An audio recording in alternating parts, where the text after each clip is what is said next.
అందరికీ నమస్తే అండి. వైఎస్ఆర్ కాంగ్రెస్ పార్టీ అకస్మాత్తుగా, ఆకస్మికంగా, అనూహ్యంగా, ఆశ్చర్యకరంగా ఒక అద్భుతమైన బాంబు తయారు చేసి ఒత్తిపెట్టి ముట్టించారు. దాన్ని అగ్గిపొట్టుతో ముట్టించే పక్కన పెట్టి అందరూ చెవులు మూసుకున్నారు. వామ్మో బీభత్సంగా పేలిపోద్ది, సెన్సేషన్ అయిపోద్ది, అసలు అద్భుతంగా పేలిపోద్ది, పార్టీకి బాగా మైలేజ్ వచ్చేస్తుంది అని. తీరా చూస్తే అది ఒత్తి కాలిపోయి తుస్సుమంది. తిరిగి ఆ చెవులు మూసుకున్న వాళ్ళందరూ తిట్టారు. కాన్సెప్ట్ అర్థమయ్యే ఉంటుంది కదా. సో జరిగింది ఏంటంటే, ప్రత్యేక హోదా ఎక్కడ మోడీ గారు నిన్న ఒక ట్వీట్ చేశారు. పక్కన మీరు చూడండి. 2014 నుంచి 2024 వరకు మా ఆంధ్రప్రదేశ్కు ప్రత్యేక హోదా ఏమైంది నరేంద్ర మోడీ గారు అని వైసీపీ ట్విట్టర్లో ఒక ట్వీట్ చేశారు. దానికి వచ్చిన రిప్లైలు నేనైతే చదవలేను. వీలైతే ట్విట్టర్ వాడేవాళ్ళు ఒక్కసారి చదవండి దానికి రిప్లైలు ఎలా ఉన్నాయి అనేది. ఒక్కటంటే ఒక్క పాజిటివ్ రిప్లై కూడా లేదండి. దానికి 708 మంది రీపోస్ట్ చేశారు, 2861 మంది లైక్ చేశారు, 52 మంది బుక్ మార్క్ చేశారు, 335 మంది కోట్ చేశారు. అందులో వచ్చిన కామెంట్లు ఒక్కొక్కటి ఒక్కో బూతు. అందరూ కామన్గా అడుగుతున్న ప్రశ్న అదే. గత 5 సంవత్సరాలుగా మీరేం పీకారు? 22 మంది ఎంపీలు ఉన్నప్పుడు మీరేం చేశారు? ఈ మీ 22 మంది ఎంపీల్లో ఒక్కసారైనా ప్రత్యేక హోదా గురించి అడిగారా, మాట్లాడారా? కేంద్రం మెడలు వంచి ప్రత్యేక హోదా తీసుకొస్తామన్నారు కదా, ఇన్నాళ్ళు ఎందుకు మెడలు వంచలేదు? ఇప్పుడు ప్రత్యేక హోదా గుర్తొచ్చిందా?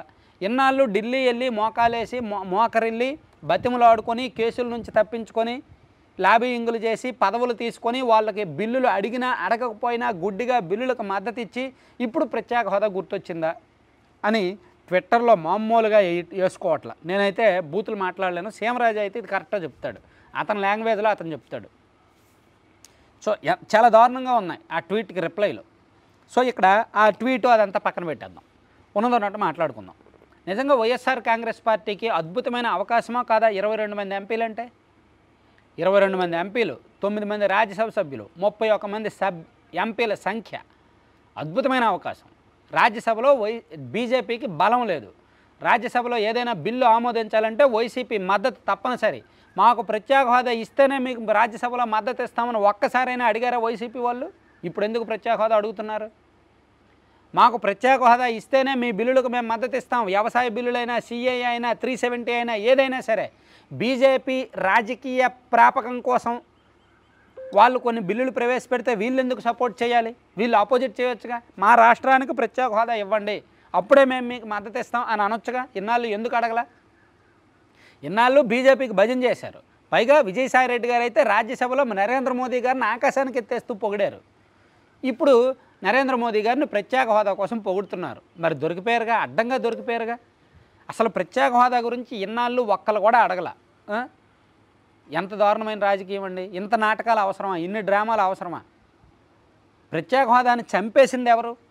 ప్రత్యేక హోదాని పైకి లేపింది ఎవరు? చంపేసింది ఎవరు?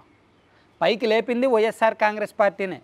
ప్రత్యేక హోదా పేరిట ఉద్యమాలు చేసి, నినాదాలు చేసి, సెంటిమెంట్ రగిల్చి, జనాల్ని రెచ్చగొట్టి, యువతని ఉత్ప్రేరకాలుగా తయారు చేసి, ప్రత్యేక హోదా అనే ఎమోషన్స్, సెంటిమెంట్స్ సృష్టించి, దాని ఆయుధంగా, దాని ఆధారంగా రాజకీయం చేసి, ఎంపీలను, ఎమ్మెల్యేలను గెలిపించుకొని ప్రత్యేక హోదా అనే అంశాన్ని పూర్తిగా చంపేసిన ఘనత వైఎస్ఆర్ కాంగ్రెస్ పార్టీకి దక్కుద్ది అని నేను పర్సనల్గా 100% చెప్తా. నేను ఏ ఒక్క విషయంలో పర్సనల్గా నేను చెప్పను, కానీ ఈ విషయంలో నేను చెప్తా. ఎందుకంటే కళ్ళు ఎదురుగా కనిపిస్తుంది కదా వైసీపీ ఏ విధంగా చేసిందో.